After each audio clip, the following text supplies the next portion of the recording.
the text, and we wanted to cover what Prabhupada spoke about this in this session. So basically, this is a very important chapter. Why? Because this is related to one of the very important Vaishnava etiquettes.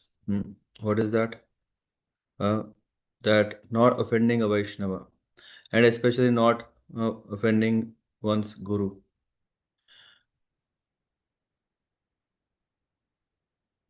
We can seek knowledge one by going through the scriptures chapter by chapter, and when such important topics come, we dwell more and more to appreciate the value of that chapter until we absorb everything, then we move forward. The other one is to select a theme, like for example, here, how to offer our respects to the spiritual master and how not to offend, and what will happen if one offends. So that whole topic can become a theme, and there is various pastimes from which one can collate and bring it up into one thematic. Systematic is chapter by chapter. We go through the pastime. Yeah, very briefly go through the purports of them to appreciate the value of mm, yeah, what this chapter is for us. Yeah. Mm, and today we will yeah, as part of a very brief through hmm, of Bhagavatam in this nityaṁ bhāgavata-sevayā. We will go through this chapter very high high level. So, but nevertheless, we will see how we can pick it up. What is that is there? So here Maharaj Parikshit is inquiring, why did the spiritual master of the demigods Brihaspati reject the demigods, who were his own disciples? What offense did the demigods commit against their spiritual master? Ah, and the seventh chapter, Srila Vishwanath Chakravarti Thakur is saying, Saptame Guruna Tyaktair Devar Daitya Parajitaihi Vishwarupo Gurutvena Vrito Brahmopadeshataha. So this one shloka, Srila Vishwanath Chakravarti Thakur is summarizing the whole chapter. He's saying what happened is Brihaspati rejected Indra, and then on the advice of Lord Brahma, Vishwarupa has become or was requested by the demigods to accept him as his their spiritual master. And then there is whole Shukadeva Goswami is saying what happened is all about once upon a time, King Indra, being extremely proud because of his great opulence of the three worlds, transgressed the law of Vedic etiquettes. Transgress the law of Vedic etiquette costs a lot. One should be very careful in one's own dealings with the others, and especially towards his or her spiritual master. Guru is, we know that the meaning of Guru means heaviness. Uh, when we say an object, in the olden times, the measurement was gurutva. So means how heavy is an object. Even the fabric, how heavy is the fabric? They just take it into the hand and see, and based on that they estimate the value. So basically, guru means one who is very heavy, and here, what happened? Seated on his throne, Indra, he was surrounded by everyone, all of them, and all surrounding him were Vidyadharas, Apsaras, Kinnaras, Patagas, Rugas. All of them were offering Indra their respects and services, and the Apsaras, Gandharvas were dancing. Over Indra's head was a white umbrella as effulgent as full moon, fanned by the yak-tail whisks and served with all the paraphernalia of a king. Indra was sitting with his wife Sachi Devi. And when Brihaspati appeared in that assembly, Brihaspati is the best of the sages, was the spiritual master of Indra and the demigods, and was respected by the demigods and demons alike. Nevertheless, although Indra saw his spiritual master before him, he did not rise from his own seat or offer a seat to his spiritual master, nor did Indra offer him a respectful welcome. Indra did nothing to show him respect.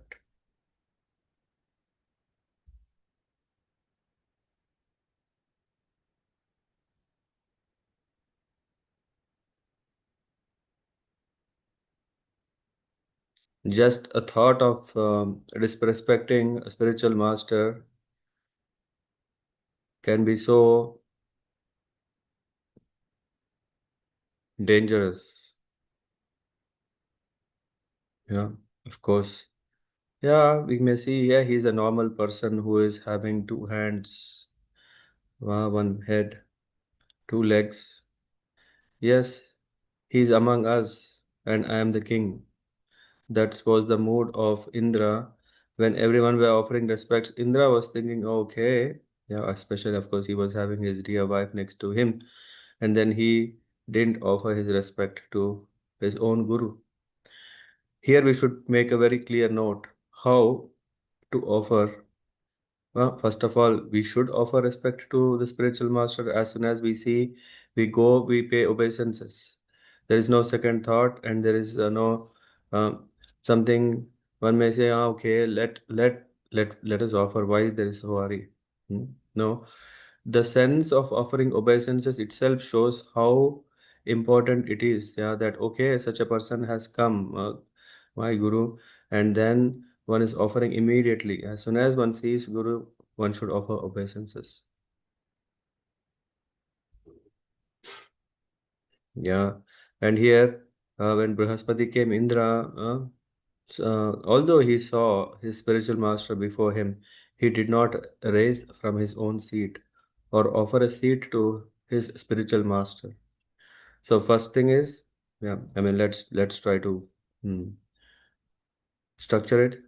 The etiquette is when one sees a spiritual master, one immediately, yeah, it's not like, okay, let him come. Yeah, no. As soon as the spiritual master, when we know that spiritual master is coming, one should be eager to go and welcome him. Not that we wait for him. Yeah. I remember once when Rath Yatra in Cologne was going to take place. Friday class, His Holiness Kadam Karan Maharaj was giving, and after the whole program, yeah, the Kirtan and then Katha, then somehow the topic came about, yeah, okay, let's meet tomorrow at Rath Yatra. And then uh,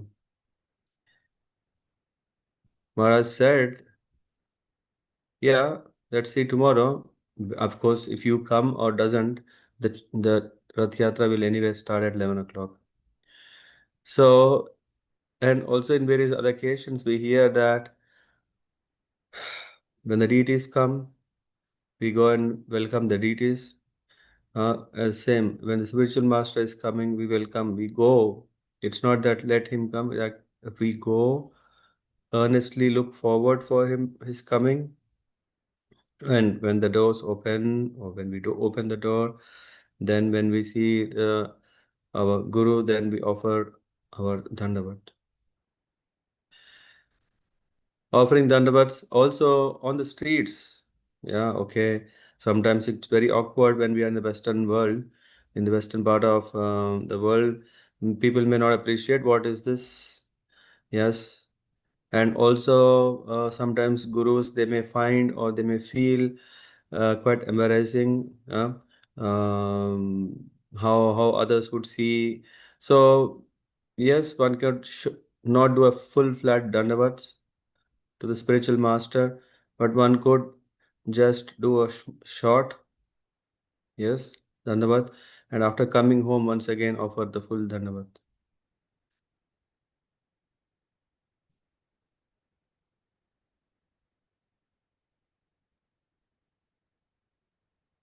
And meditate in this process. How fortunate are we that we are able to pay obeisances at the lotus feet of such great personality who has come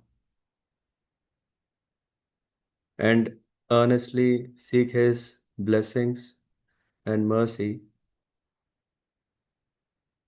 which is our saving grace. And then, yeah, I mean, of course, we can continue. Yeah, so in this case, Indra, he didn't raise from his own seat or offer a seat to his spiritual master. So this is the next thing. So one should attend to the spiritual master, take him to his place where he can be comforted. Yeah. And after that, offer him water. Of course, we know that the spiritual master is offered a holy bath to his lotus feet, which we call Pada Abhisheka. So,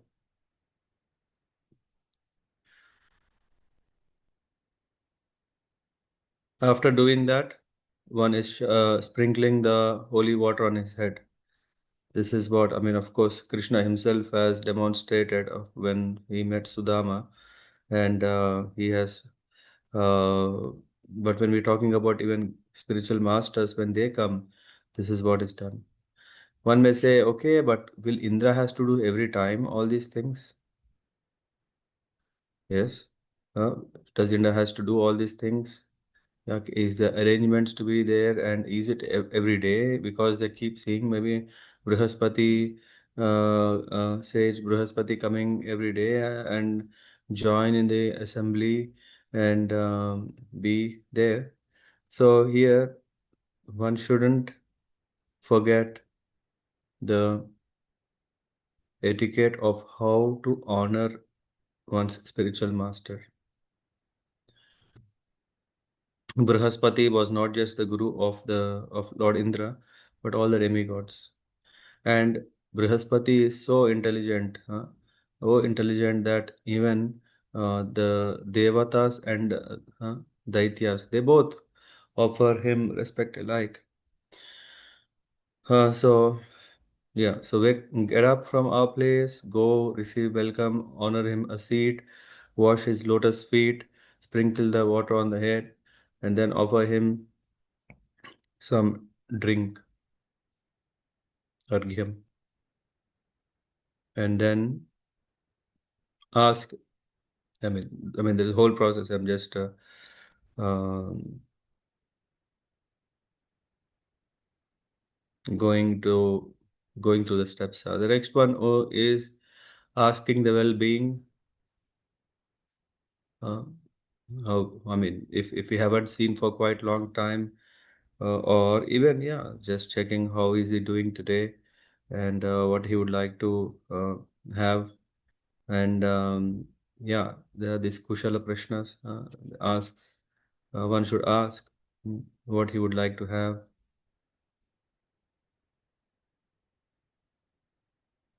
and serve him, please him, and be blessed. So basically that. So now from that we should understand that yeah, yasya prasada bhagavat prasada yasya prasada nagati kutopi dhyayan stuvam tasya yasastri sandhyam vande guru shri charanaravindam. So we should understand that it's only by the grace of the spiritual master I can have Krishna. And we should thank Krishna, by your grace I have my spiritual master who is um, uh, the one who has opened my eyes to mm, come out of ignorance. So we, in this way, always look towards a spiritual master in a very, very special way. Though we may see every day, though we may see, uh, mm, we shouldn't take it as casual. We shouldn't just become very complacent. Ah, okay, yeah, okay. My spiritual master, you know what? He is like that. He is like this. Come on, he doesn't need all these things because he never asked or he doesn't encourage all these things. But our respect to our spiritual master should always be there.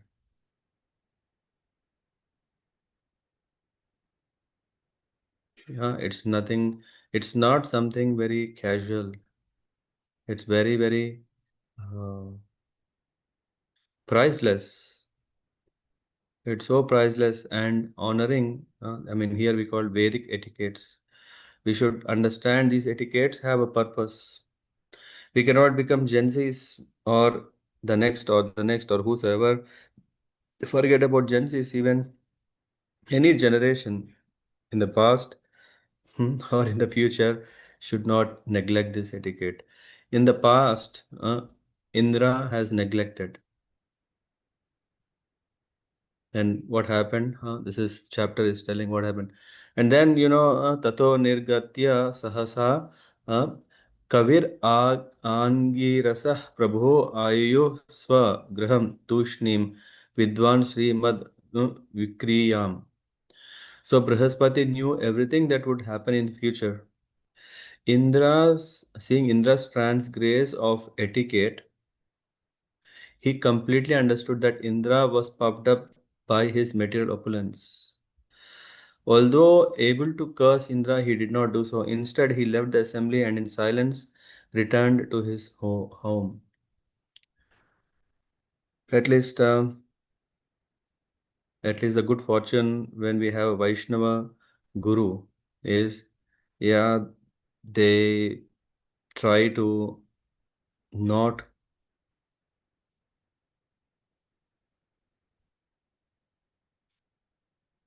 show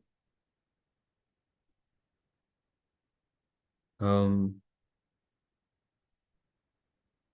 or I mean the Vaishnava acharyas they do not just simply curse, rather they understand how much can a drunkard understand the philosophy. He is already intoxicated. He is just like a intoxicated person cannot appreciate what someone is speaking. Yeah. He's completely lost in drinking, and he cannot understand what one would say. Similarly, a person who is intoxicated in pride, yeah, what to say. So here Brihaspati, he he didn't curse. He left from the place. So he did not do so. Instead, he left the assembly and in silence returned to his house.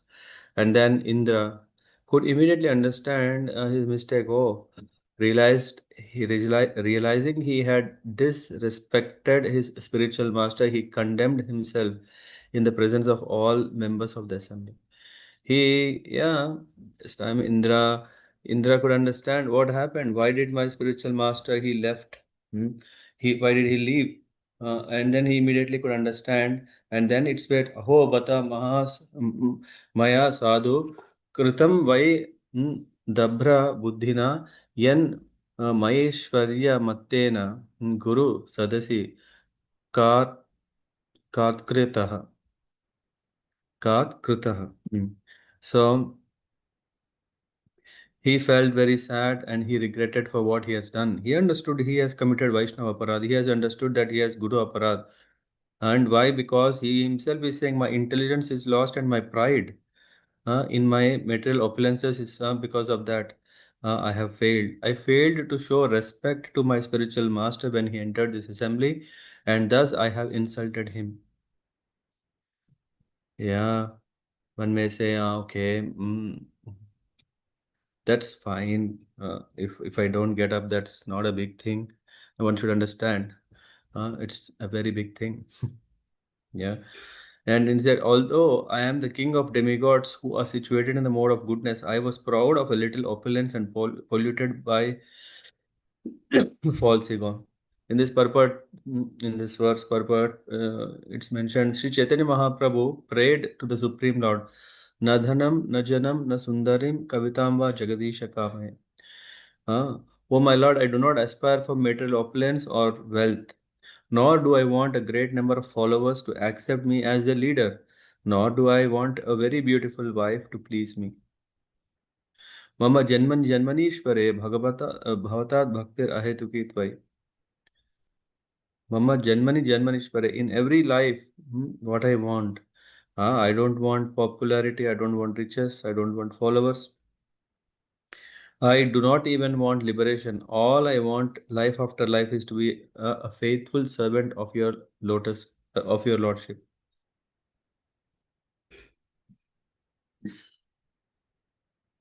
The demigods are situated in the mode of goodness, but sometimes even one who is situated in such a exalted position as Lord Indra, the king of all demigods, falls down because of material opulence. And Prabhupada gives example. We are now actually seeing this in America. The entire American nation has tried to advance in material opulence without striving to produce ideal human beings. The result is that Americans are now regretting the wholesale criminality of American society and are wondering how America has become so lawless and unmanageable. In Srimad Bhagavatam, 7th canto, 5th chapter, there is this verse, Nate vidu swartha gatim hi Vishnum. Persons who are unenlightened do not know the aim of life, which is to return home back to Godhead. Therefore, both individually and collectively, they try to enjoy so-called material comforts, and they become addicted to wine and women. The men produced in such a society are less than fourth class. Yesterday, I don't know if someone have were there, was asking. Bhaktibhushan Maharaj was speaking from, or His Holiness Bhaktibhushan Maharaj was speaking from fourth chapter, verse 7. And in that context, he was mentioning about the four or Varnashrama system. Yeah, the four ashramas, Varnas and ashramas. And at the end of the class, I was asking, Maharaj, are these must? Are these one? Yeah, can one just think, okay, this is a system, it's a choice, free will, one can take part, or one should really use it a list. And in this regard, Maharaj was saying, yes, it is. And I remember also His Holiness Kadam Karan Maharaj was mentioning, oh no, His Holiness Jayadvaita Swami Maharaj was mentioning that or even both of them, one should position himself into one of these ashramas because these ashramas are shelters. One should not fall out of the shelter. Either he should be well protected or positioned in brahmacharya ashram, grihastha ashram, vanaprastha ashram, or sannyas ashram. Otherwise, he's out, and then there is no protection, and below, or he's, what is the word here used? He's less than fourth class. Uh, and this purport goes further. They are the unwanted population known as Varna Shankara, as stated in Bhagavad Gita. An increase of Varna Shankara population creates a hellish society. This is the society in which Americans now find themselves. Fortunately, however, the Hare Krishna movement has come to America, and many fortunate young men are giving serious attention to this movement, which is creating ideal men of first class character who completely refrain from meat eating, illicit sex, intoxication, and gambling. If the American people are serious about curbing the degraded criminal life of their nation, they must take to Krishna consciousness movement and try to create the kind of human society advised in Bhagavad Gita. Chaturvarnam Maya Shrishtam Gunakarma Vibhagashaha. They must divide their society into four class men, into first class men, second class men, third class men, and fourth class men. Since they are now creating only men who are less than fourth class, how can they avoid the dangers of a criminal society? And then Prabhupada immediately brings long, long ago. Lord Indra regretted his disrespect to his spiritual master Brihaspati. Similarly, it is advised that the American people regret their mistaken advancement in civilization. They should take advice from the spiritual master, the representative of Krishna. If they do so, they will be happy and theirs will be an ideal nation to lead the entire world. So, Srila Prabhupada gave instructions, of course, here referring to America, but he's referring to the whole, all the nations of the material world to become elevated, at least maintain first, second, third, fourth classes, not below that. And then after this, Indra is saying, if a person says, yah parameshyam dishanam adishtan na kanchana pratyuttishtat iti bruyur dharmam tena param viduhu. If a person says one who is situated on the exalted throne of a king should not stand up to show respect to another king or a brahmana, it is to be understood that he does not know the superior religious principles. Hmm? Etiquette is even if one is here is saying, Srila Vishwanath Chakrabarti Thakur says in this regard that when a president or a king is sitting on his throne, he does not need to show respect to everyone who comes within his assembly, but he must show respect to superiors like his spiritual master, Brahmanas, and Vaishnavas. Spiritual master. One may say, okay, let me offer all respect to spiritual master. No, Guru, who is a spiritual master, Brahmana, and Guru, Brahmana, Vaishnavas. There are many examples of how he should act. When Lord Krishna was sitting on his throne and Narada fortunately entered his assembly, even Lord Krishna immediately stood up with his officers and ministers to offer respectful obeisance to Narada. Narada knew that Krishna is the supreme personality of Godhead, and Krishna knew that Narada was his devotee. But although Krishna is the supreme Lord and Narada is the Lord's devotee, the Lord observed the religious etiquette, Vedic etiquette. Since Narada was a brahmachari, a brahmana, and exalted devotee, even Krishna, while acting as a king, offered his respectful obeisances unto Narada. Such is the conduct visible in Vedic civilization.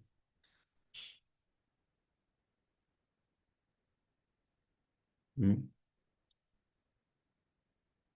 In the name of advancement, India is losing this Vedic way of living.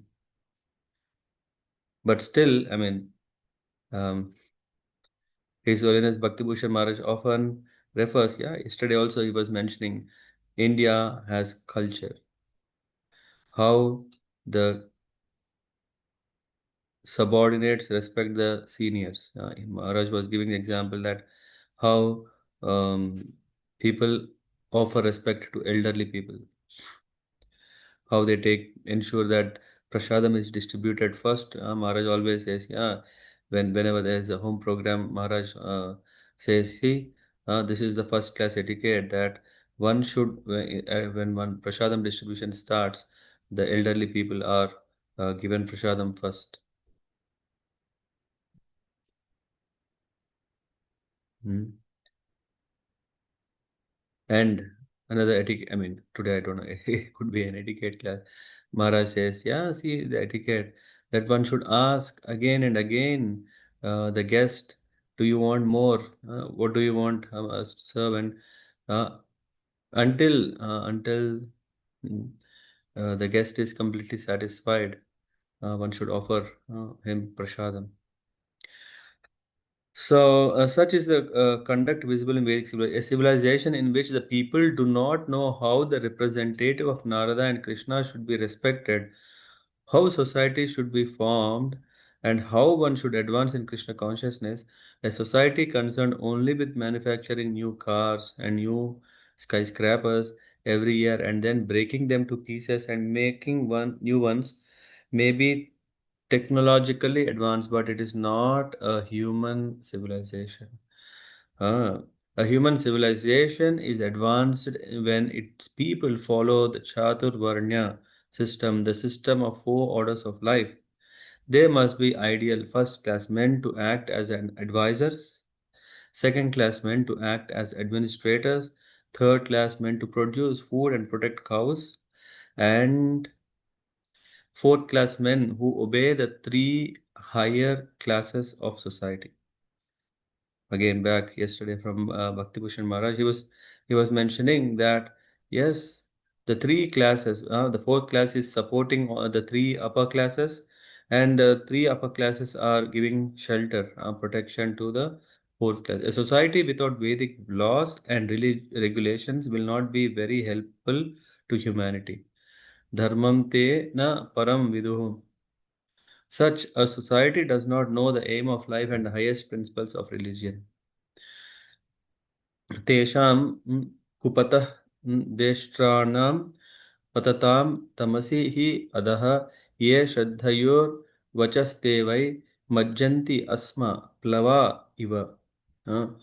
Leaders who have fallen into ignorance and who mislead people by directing them to the path of destruction are in effect boarding a stone boat, and so too are those who blindly follow them. A stone boat would be unable to float and would sink in water with its passengers. Similarly, those who mislead people go to hell and their followers go with them. In the 11th canto of Srimad Bhagavatam, there is verse Nrideham Adhyam Sulabham Sudurlabham Plavam Sukalpam Guru Karna Dharam. Guru Karnadharam anyway, is mentioned here, which means that first of all, the conditioned soul have fallen into the ocean of nescience, but the human body, na dreham a nrdeham. Deham means body, nrdeham means human body. Nrdeham adhyam sulabham sudurlabham. This human body fortunately provides us a good opportunity to cross the plavam. It becomes a boat. Plavam sukalpam guru karna dharam. Is opportunity to cross ocean because the human body is like a very good boat. But then plavam sukalpam guru karna dharam means when directed by a spiritual master acting as a captain, the boat can very easily cross the ocean. Furthermore, the boat is helped across by favorable winds, which are instructions of Vedic knowledge. If one does not take advantage of all these facilities to cross over nescience, he is certainly committing suicide. This whole purport goes to explain what happens by sinking and drowning. Thus, one will board a boat of stone which will sink and drown all its passengers. Purport goes, unfortunately, although the American people are extremely eager to get out of materialistic chaos, they are sometimes found to patronize the makers of stone boats. That will not help them. They must take the proper boat offered by Krishna in the form of Krishna consciousness movement. Then they will be easily saved. In this regard, Srila Vishwanath Chakrabarti Thakur comments, Asmamaya plavo yesham te yatha majjantam plavam anubajjanti tatheti raja niti upadrishtyo swa sabhe shulkopo vyanjitaha. If society is guided by political diplomacy, with one nation maneuvering against another, it will certainly sink like a stone boat. Political maneuvering and diplomacy will not save human society. People must take to Krishna consciousness to understand the aim of life, to understand God, and to fulfill the human mission. अताहम अमराचार्यम अगाध दिशनम द्विजम प्रसादयिष्यसे निष्ठतः शीर्ष्ण तत्चरणम स्पृशन. King Indra said, therefore, with great frankness and without duplicity, I shall now bow my head at the lotus feet of Brihaspati, the spiritual master of the demigods. Because he is in the mode of goodness, he is fully aware of all knowledge and is the best of the Brahmanas. Now I shall touch his lotus feet and offer my obeisances unto him to try to satisfy him. The best thing is to understand what is etiquette and follow the etiquette, and then not commit any Vaishnava aparad, not to commit Guru aparad. Um, but after committing, the first important thing is to repent for such a thing. But sometimes we may don't know, we may not know, uh, because we don't know what is etiquette. If you know what are the etiquettes, then there is a hope of following them. And we don't even know, then the chance of committing offenses is high. So Indra knew that he has disrespected. Yeah, sometimes momentary pride may make us blind. And when we become blind, though we know, sometimes we don't follow. And that was the situation of Indra. And one may not say, no, I don't even know, so there is no problem. No, we should know etiquettes. And here Indra is saying, okay, let me come become very open. Sometimes we are having so much pride in us that we do not want to accept our mistake, and we try to justify our position, saying, no, no, no, no, no. Come on, the other person, how can he think like that? How can he do like that? How can he is, do we know who is superior? Is there no etiquette of superiority? Hmm.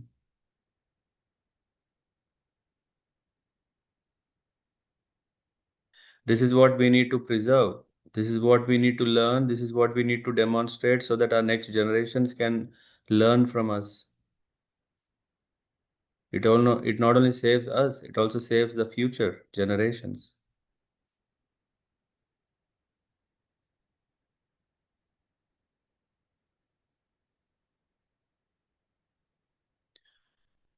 So here Indra is saying, oh, without duplicity, yeah, this is sometimes our barrier. We have duplicity. Okay, let me offer, yeah, there is no problem. Let me save myself from committing offense. Oh, whether knowingly, unknowingly, if I have done, let me, spiritual master, please forgive me. Uh, Not with duplicity. um, Not thinking, okay, by I might have done something, and by asking I'll be free. No, we should learn etiquette, and we should try to avoid committing offenses. And even if we commit offense, then with sense of repentance and eagerness to be forgiven, approach submissively, please the spiritual master, and rectify our mm, mistake, yeah, and seek for forgiveness, and serve, yeah, so submissively approach, seek forgiveness, serve him, please him, and be blessed. So here, without duplicity, I shall now bow down my head at the lotus feet of Brihaspati, the spiritual master of the demigods, because he is in the mode of goodness. He is fully aware of all knowledge, and he is the best of the brahmanas. Now I shall touch his lotus feet and offer my obeisances unto him to try to satisfy him. The purport Prabhupada mentions, coming to his senses, King Indra realized that he was not a very sincere disciple of his spiritual master. So there is no second thought. One should not think of justifying his position. One should not. We are not talking about any ordinary person. We're talking about spiritual master. How can he commit mistake? Uh, to think about him anything less than uh, a great acharya itself is an offense. Nishata Shrishna Tat Charanam Sprishan. So he decided to touch his head to the feet of the spiritual master. From this example, we should learn this principle enunciated by Vishwanath Chakravarti Thakur. Yasha Prasadat Bhagavat Prasado. Uh, by the mercy of spiritual master, one is benedicted by the mercy of Krishna. Without the grace of the spiritual master, one cannot make any advancement. Yasya prasadan nagati kutopi. A disciple should never be a hypocrite or be unfaithful to his spiritual master. Unfaithful, faith. Yeah, usually this is such an important thing. Trust. Yeah, when we see this faith is also we can see as a trust. One who has no trust in the words of Acharya, one who doesn't has trust in the spiritual master, words.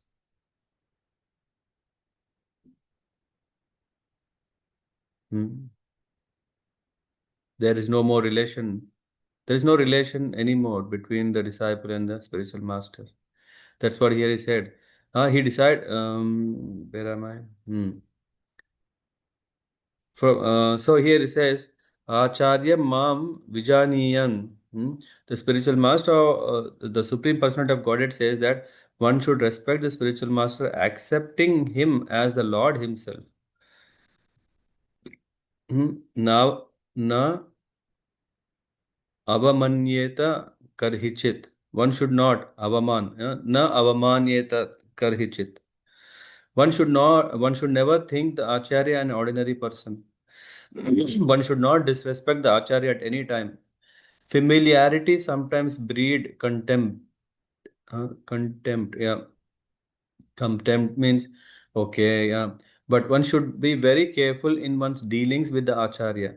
Agada Dishanam Vijam. The Acharya is a perfect Brahmana and has unlimited intelligence in guiding the activities of his disciple. Therefore, Krishna advises Tad Vidhi Pranipatena Pariprashnena Sevaya. He's saying, just try to learn the truth by approaching a spiritual master, inquire from him submissively, and render service unto him. The self realized soul can impart knowledge unto you because he has seen the truth. One should fully surrender unto the spiritual master, and with service, Sevaya, one should approach him for further spiritual enlightenment. Huh? The Guru who has given knowledge, Guru who has given his precious time to open our eyes. How much indebted are we? Hmm. एवं चिन्तयत्स्तस्य मघो no भगवान् गृहात् बृहस्पतिर्गतो दृष्टां गतिम् अध्यात्म मायया. When Indra thought in this way and repented in his own assembly, Brihaspati, the most powerful spiritual master, understood his mind. Thus he became invisible to Indra and left home, for Brihaspati was spiritually more powerful than King Indra. गुरोर नादिगतः संज्ञां परीक्षन् भगवान् स्वरात् ध्यानं धिया सुरैर्युक्तः शर्म न अलभतात्मनः. Alabhata means obtained. So although Indra searched and all his assistants, they all searched Brihaspati, they could not find him. Then Indra thought, alas, my spiritual master has become dissatisfied with me, and now I have no means of achieving good fortune. So in this way, we can see Indra has the qualities. He understood what he has done, and he knows what will happen if one disrespects one's guru. Our position is we don't even know what can happen. Or at the most, we are scared, we are afraid, oh, what unknown can happen. Uh, Here it said, although Indra was surrounded by demigods, he could not find peace of mind. Huh?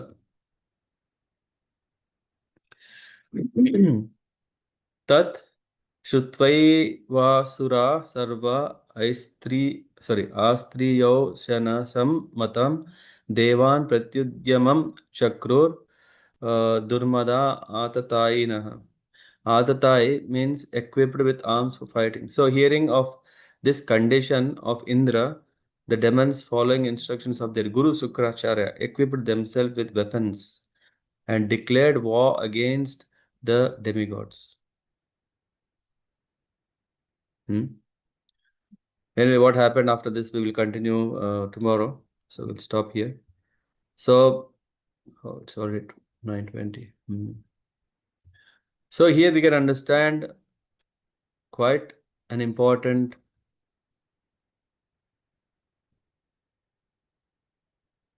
message and instructions of how to deal, how to save ourselves, how to be positioned in Vedic way of living, which is here it said Vedic civilization, religious civilization, uh, and all rest in how we offer our respect to the spiritual master.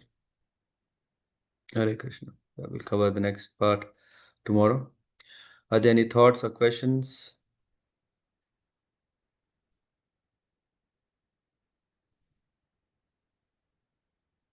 How nice it is when we really understand all these etiquettes, right?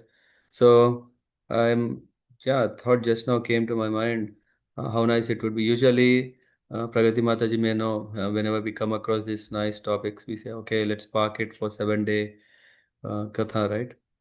So how many of us are ready to hear, to go through this 7 day course? At least I was thinking when we meet in Golokadam or Simhachalam, I think there's some planning going on. If we do that, yeah, then we could also go. Maybe this can be a topic for us. What do you all say?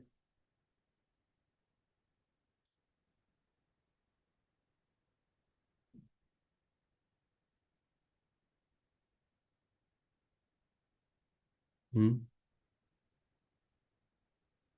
I mean, I think, yeah, maybe today, tomorrow, we would be anyway finalizing the place, time, and yeah, somehow Krishna is all merciful that I don't have to really think too much or come up with a new topic. I think somehow when we are going through this chapter, it's obvious the importance of this, and the sooner we know, the better we deal properly with Vaishnavas. Yeah. Okay. Then we finalize also the topic. Hmm. This can be the topic for our next retreat. Good. Thank you very much. Yeah. Vanshakalpatarabhyascha kripa sindhubhyev cha patitanam pavanebhyo vaishnavebhyo namo नमः. ग्रंथराज श्रीमद् भागवतम की जय, श्रील प्रभुपाद की जय, निताय गौर प्रेम।